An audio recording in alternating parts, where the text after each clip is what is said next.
The AGC Labor Department is very active in a lot of roles. It begins with the Labor Cabinet. The Labor Cabinet is a group of very highly respected, very experienced, and really good to work with folk who know a lot about labor.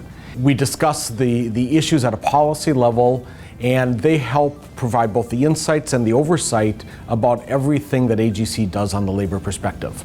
The feedback is huge, the direction is great. It's a phenomenal resource from planning stages all the way into negotiation, which is the next thing we do, is we help negotiate the contracts.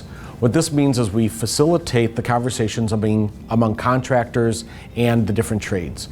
We work with about 6 or 7 of the basic trades to create collective bargaining agreements across the state of Minnesota, a little bit in Wisconsin and North Dakota. When we do labor negotiations, it begins with training. We put on a training event about what it means to negotiate with the union, so some negotiation 101. Great tips even if you're doing contract negotiation, and also what specific issues we expect to come up, so the people are informed. They then have the opportunity to become more informed, have questions answered, and when we hit the bargaining table, people understand what it is we're working on. AGC Minnesota also offers resources on how to deal with different labor disputes. They're in the forefront of negotiating many of the CBAs, and then if issues do come up under those CBAs or even in other contexts, they have the resources available to help you in-house. If a labor grievance does arise in those rare instances, it's comforting to know that you can pick up the phone day or night and talk to resources at AGC Minnesota to help you get it resolved. There's a varied set of interests, whether it be subcontractors, subcontractors, to general contractors. It takes from a commercial industry to a highway heavy industry to indoor floor coverings, and brings that group of people together, which generally aren't aligned anyway at the table, and tries to come to a resolution with something that will work for all parties. The role of the AGC Labor Cabinet would be to be a senior advisor to the other contractors participating in the adventure of labor negotiations. In addition to that, I think they would be more the senior members working with the union or organized labor in regards to understanding where they're coming from and trying to be a translator or a bridge between parties on both sides that aren't as entrenched in the issues. So you're trying to get a collective body, whether it be on organized labor portion or whether it be on the contractor portion. You're trying to get these two big groups of people to all vote enough the same way to reach a resolution.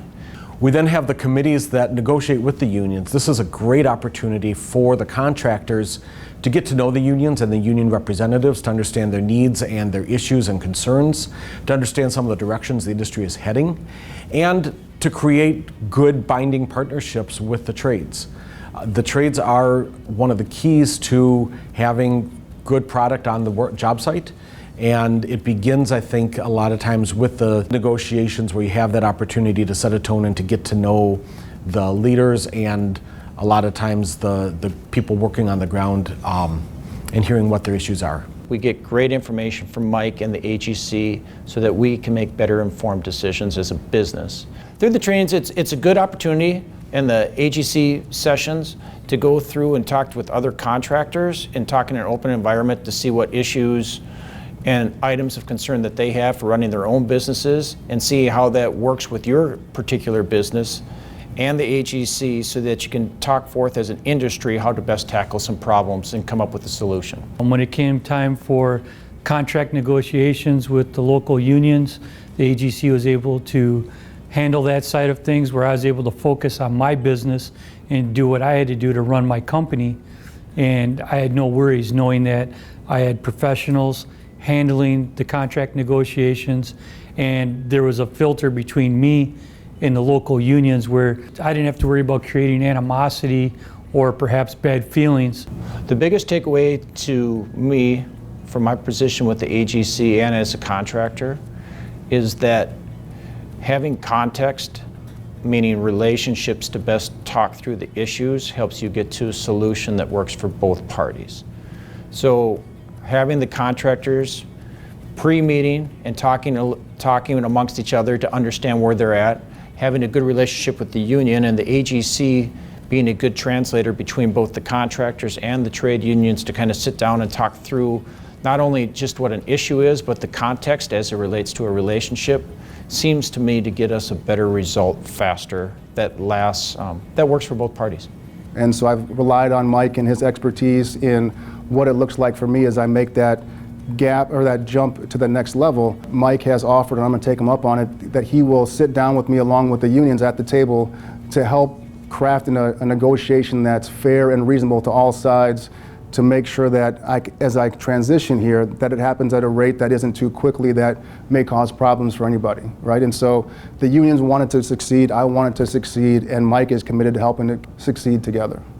The industry really doesn't have any other organization that can get both labor and the contract, so both the business side of it from the contractors in and the labor side of it from localized labor, talking to one another and have somebody be a referee in the middle to sort it out. And the AGC does a nice job of playing that role. From time to time, there will be disputes, or there have been disputes among contractors and the trades, and AGC helps. These vary all the way from a conversation to avoiding a misunderstanding to actually there is some kind of a formal grievance that needs to be resolved. AGC has helped from all stages, from the conversation stage to we have an ADR, or an alternative dispute program, where we will appoint a board. This is two union, two contractors who sit together. They will hear the dispute and make a decision. The end objective is to keep all of us moving. How do we get there? So back to me, what benefits me is those three groups, the AGC, labor, and the businesses working together, is a huge benefit to me. That's the win. The win is seeing everybody work together and accomplish something. Let's go build something.